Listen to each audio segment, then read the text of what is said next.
our speakers so far today, in the form of Archbishop Mark and Sister Elizabeth, have looked at the rich history that Luke has given us and the times in which he was operating. What about the message of Luke for those of us living out our lives today? That's where the focus moves now as we enter this special session where we have lay people to talk about the message of Luke in their lives. We have three of them, and we've posed a question to them.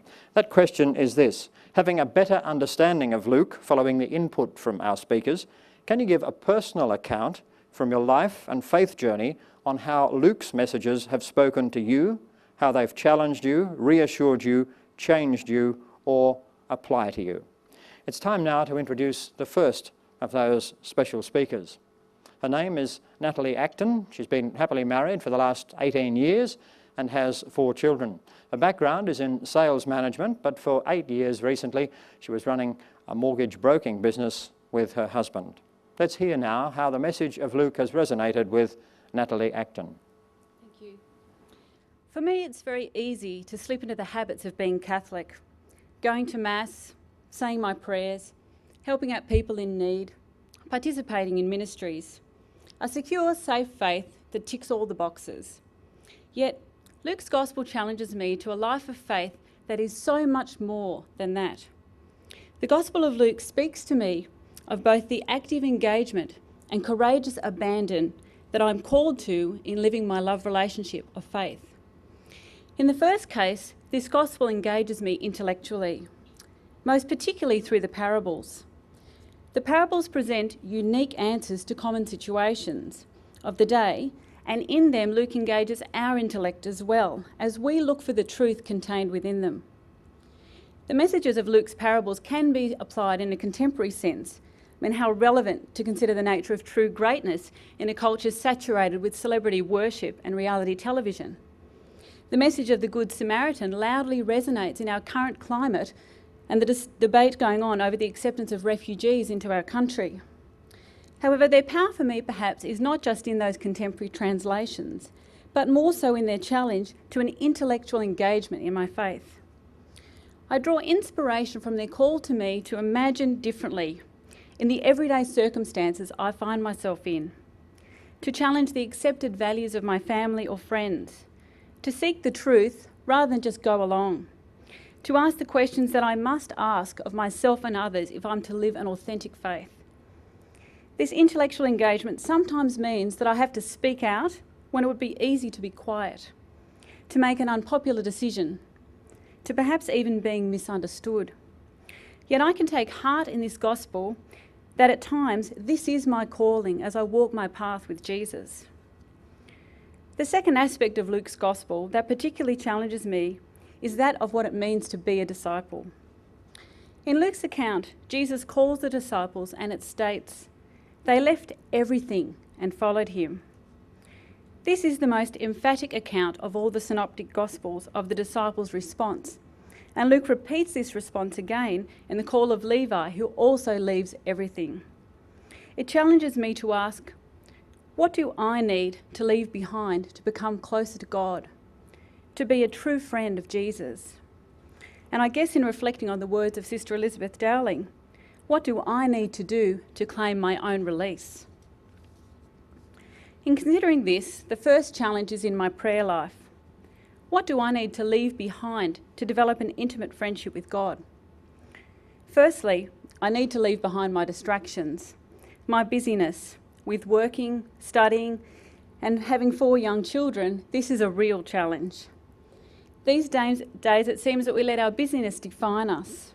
The busier we are, the more important we feel. And technology ensures that there's always background noise with our iPods and mobile phones, Blackberries and emails. However, the Gospel of Luke calls us to value the quiet. It places importance on stillness, and it presents it as an integral part of Jesus' ministry. Even when I'm able to make the time, however, perhaps the bigger challenge for me is the type of prayer that I engage in. And Luke also provides me with some food for thought in this area. When Jesus prays on the Mount of Olives, it states, "In his anguish, he prayed more earnestly, and his sweat became like great drops of blood falling on the ground. This creates a picture for me of the ultimate in prayer. Jesus, in all his humanity, sharing honestly with God his most intimate fears, and yet in that moment he gives his life to God's plan for him. It challenges me. Am I ready for that kind of vulnerability in my prayer life? Am I ready to leave everything behind that prevents me from this kind of intimacy with God? My self-consciousness, my doubts, my fears. Am I really open to coming to know what God desires for me? Can I leave behind my self-imposed limitations about what might be possible? I'm also challenged by Luke's Gospel in my response to that invitation to discipleship. If I'm prepared to let God have the steering wheel in my life, am I also prepared to take my foot off the brakes? Can I leave behind the things that hold me back? My ambition, my fear of what others might think, my fear of where it will take me. Most importantly, can I leave behind the sense that I might not be good enough? And in this respect, Luke's Gospel provides me with great heart. The Gospel contains a cast of imperfect characters who meet Jesus along the way, including and especially the disciples who bumble along, arguing, misunderstanding, letting Jesus down. And yet, Jesus patiently continues to invite them to trust their faith, to be their friend, to send them forth. For me, it's a gospel that when I doubt my place in God's plan, it allows me to hear Jesus calling me too. The gospel also challenges me to leave behind the things that prevent me in living my call to love others. Can I leave behind my judgments, my preconceptions, my need for things to be fair, my fear of being hurt? Can I leave behind the worry that in reaching out to others, there might be less left for myself? And there are so many examples in Luke of Jesus' ability to see past the external, accepting people for their heart, for their potential. Can I really look into the goodness of people the way that Jesus did? The Gospel of Luke challenges me to move beyond a comfortable faith to one that recognises and embraces the radical call of discipleship, an alert faith that involves both an intellectual engagement and a profound emotional connection. It calls me to leave behind all the things that hold me back from living the graced and wonderful life that we were all imagined for. In this call to discipleship, Luke offers me one further challenge: the ongoing commitment that's required. According to Luke, we must take up our cross daily.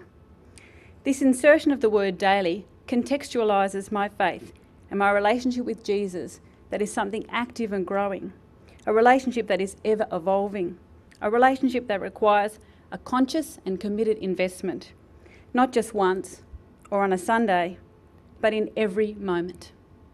Thank you.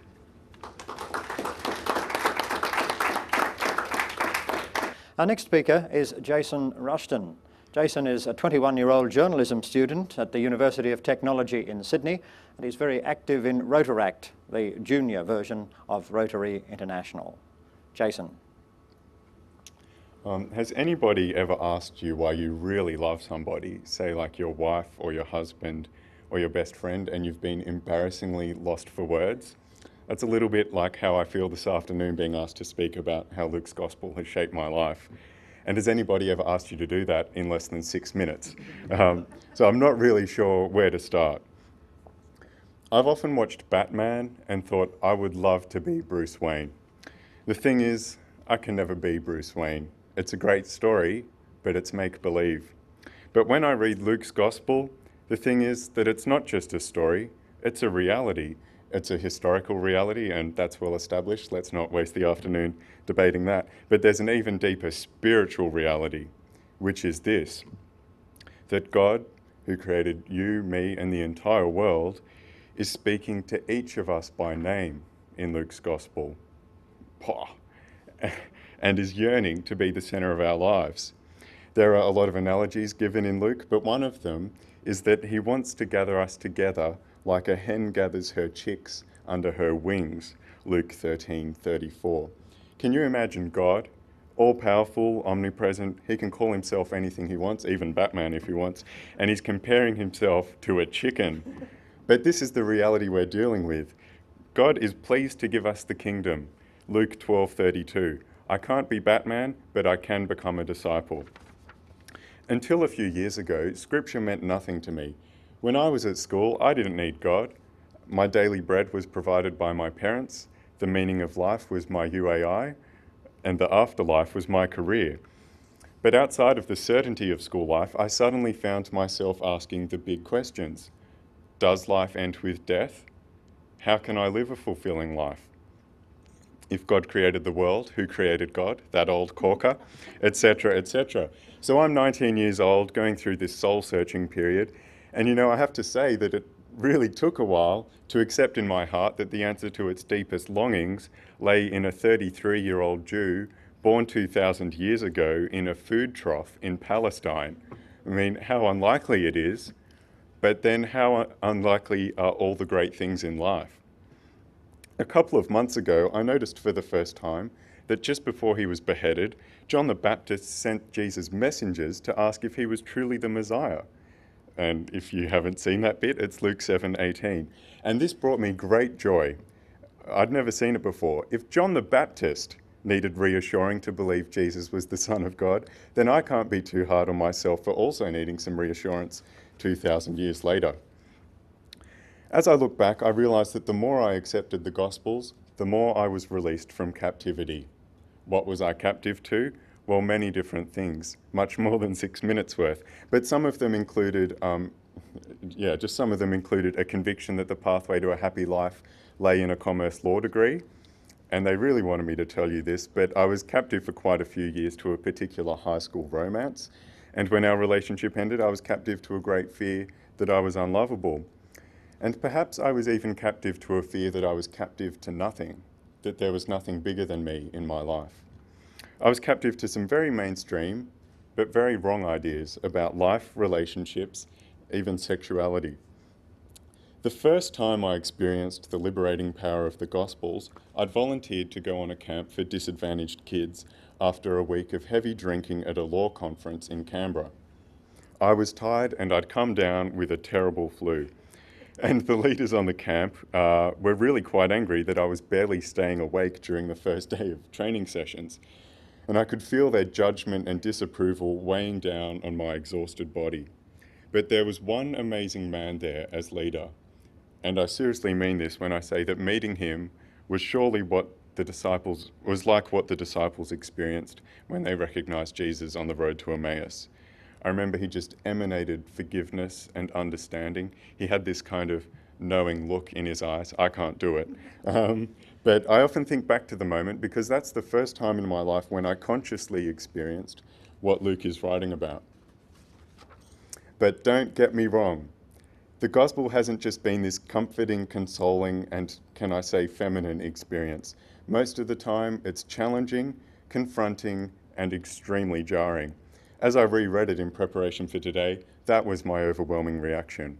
Far out. My life completely fails to live up to Jesus' challenges. Sure, I've started a faith journey these last few years, give myself a pat on the back, but by Jesus' measure, I am small fry. God help me, if Zechariah lost his speech for his lack of faith, then surely I'm going to lose my eyes, ears, mouth, and nose. They say a lot of men don't go to church because they see Jesus as lovey-dovey and effeminate. But the reason I love going to church so much is that he is so challenging, and even more so as a male. Forget the Advanced Medical Institute, fellas. The true measure of our manhood lies in Jesus Christ. Who else challenges me so openly to man up to a life of abundant faith, hope, and love?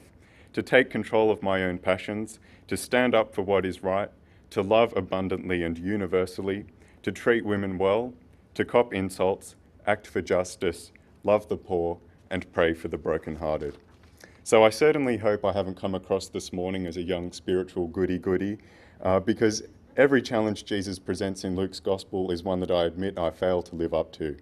I hope these words have been helpful for you, and I pray that as you return to your daily lives, you can see God calling out to you through Scripture, like the father of a runaway son, like the good shepherd searching out for you upon the rocky pastures of your heart. Recently, I called my sister Monique and we had a hurried conversation, and then she hung up on me so quickly that I barely knew what had happened. And I thought, isn't this the way I respond to God in my life? I hang up on him all the time. Thank you.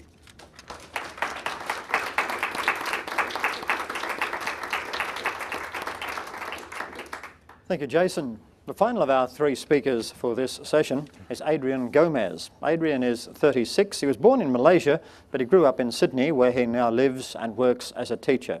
He is a married father of 2 preschool children and knows a little bit more, or perhaps just as much, about some of the idols of those preschoolers as he does about the messages of Luke, which he is now about to talk to us on. Adrian. Well, what I love about the Gospel of Luke is that it really is good news for the common person. It's the lowly shepherds who first hear the news of his birth, not the rich, the wise, or the powerful, but the poor hired hands guarding their flocks on a cold winter's night. It's the gospel where Jesus comes down from the mountain to bring God's word to the people. We don't have a sermon on the mount, but a sermon on the plain to the plain, ordinary people of Jesus' time. In saying all that, I'm a musician, and I also love Luke, since the first 2 chapters are basically Jesus the musical. They contain those 3 wonderful gospel canticles, the songs of Mary, Zachariah, and Simeon, who have inspired so many musicians and composers down through the centuries. There are many versions of the Magnificat I love, but I remember the first time I heard David Haas's setting, I was literally moved to tears. The beautiful song of Simeon is a prayer I often say before going to bed at night. But the Benedictus holds a special place in the wife of my heart and I. After getting married, the doctors told us that we wouldn't be able to have children. Like Zachariah and Elizabeth, we faced the prospect of not bringing our own child into the world. Long story short, we had the longed-for but unexpected surprise of the birth of our son Julian. And so with Zachariah, I say, "Blessed be the Lord, the God of Israel, for the gift of my son," whose middle name is Benedict, after this prayer. It's only in Luke that we also hear the story of Mary and Joseph losing Jesus in the temple. As a parent, that's the kind of story that hits me. The worst experience of my life was when I lost my then 2-year-old son Julian at a Westfield food court. I ran frantically from shop to shop, feeling sick to my stomach. Had he been kidnapped? Had he wandered onto a busy road? Was he scared or crying? I eventually found him in a bookshop, happily looking at the pictures of a Thomas the Tank Engine book, with a worried shopkeeper hovering over him asking him where his parents were. Now, I'm a bookworm. I love libraries and bookshops. So after all that anxiety, I had to smile and think to myself, did you not know I would be in my Father's house? Another thing I love about the Gospel of Luke is that every time you turn around, Jesus seems to be eating. I'm half Filipino, and Filipinos love feasts. Every time we get together, we just seem to eat and eat and eat. But what strikes me about Jesus is who he eats with. Pretty much everyone. If he was in Australia today, we'd see him at a mate's backyard barbecue, having a steak at the local RSL, fish and chips on the beach, morning tea after Sunday Mass, and as well as dinner at the odd politician's house or at A-list celebrity do. But I suspect for Luke and Jesus, it wasn't so much about the food as the company and the conversation. He ate with religious leaders and revolutionaries, fishermen and Pharisees, crowds on the hill and his dear friends Martha, Mary and Lazarus, never forgetting the outcasts like the tax collectors and sinners. I see in his hospitality God's abundant love, always welcoming, always breaking down barriers, excluding no one from his table. The example of Jesus challenges me to think about who I welcome to my table. Before Christina and I got married, we had this wonderful idea that on Friday nights we'd have a family meal with a prayer, like the Jewish Sabbath evening tradition, and always be inviting guests to come to share with us. The reality was it never happened. At first we were always going out or tired after a week of work and just grabbed some McDonald's on the way home. Then the kids came. There was always some excuse. I'm not living out the kind of hospitality I see in Luke, where Jesus tells us to invite people who can't pay us back, but it's something that I do want to work on. Something else that strikes me about the Gospel of Luke is that Jesus often leaves the crowds and heads off to pray, on a mountain, in a boat, in a desert or a garden. he makes it a priority to find solitude, time to connect with his Father in heaven. Once his disciples asked him, "Lord, teach us to pray." As a parent, my question would be, "Lord, teach me, when do I have time to pray?" I get up in the morning and immediately dealing with getting myself and the kids ready for the day, head into work and busy, come home and it's playtime with the kids, dinner, bath, bedtime, by which time Christina and I are so exhausted we just slump in front of the TV for a bit before turning in ourselves. But last year I started catching the train to work, and I found that this is actually a great time to pray. Sometimes it might be quiet contemplation, or the rosary, or using Lectio Divina with the Bible. I have about a 15-minute ride, which can add up to 30 minutes of prayer a day. It's ironic that the place that I find solitude is in the midst of a crowded suburban train. I now pray more on trains than I do in church. This worries me sometimes, but whenever I go into a train now, I immediately start feeling this wonderful sense of peace. The thing that really challenges me from the Gospel of Luke is that theme of mission that Archbishop Mark spoke about. Pope John Paul II often used to quote Luke when speaking to the youth. This was back when I was a youth. "Do not be afraid," he would say. "Put out into the deep. Put out into the deep." My wife's not a beach person, so I often take the kids to the beach myself. I'd love to put out into the deep, to head out into the big surf. But that's not possible when I'm looking after a toddler and a preschooler. Rather than putting out into the deep, I find myself making castles of sand on the beach or splashing about in the shallows. And that's not a bad metaphor for how I feel about Jesus' call to mission in my life at this time, sometime. I first met Christina through the youth group Antioch, and it was our interest in ministry that brought us together. I think it's great how in Luke, Jesus always sends his disciples out in pairs. I read something once suggesting that the two disciples on the road to Emmaus could have been a married couple, Cleopas and Mrs. Cleopas. Pure speculation, but also a great image of Christian marriage. The two of us journeying together with Jesus, reflecting on the word, encountering at table in the breaking of the bread, and being sent by him as witnesses, proclaiming the good news to others. When I read the Gospel of Luke, I sometimes feel that I'm not living up to the challenges of Jesus to do dramatic things with my life. But I also recognise that where I am at is where I am at. The sacrament of marriage tells me that I find God in loving my wife, and that our love for each other makes God present in the world. Our primary ministry at this time is the care and evangelisation of our own children, our domestic church. Setting out into the deep for me is actually about embracing the shallows. My mission is where I am, with my wife and children, my work and community. The day-to-day challenges, laughter and tears, hopes and fears is where I encounter Jesus, sometimes at table or sometimes in the solitude. Like the bumbling apostles, I am an imperfect person who often fails to live up to the example of Jesus. But Luke tells me, do not worry, put God first, and no matter what, remember that God always, always loves you. I try my best, and like Peter, I sometimes fall, but in the Gospel of Luke, Jesus keeps reminding me again and again and again, do not be afraid, do not be afraid. And so I get up and try again. Thank you.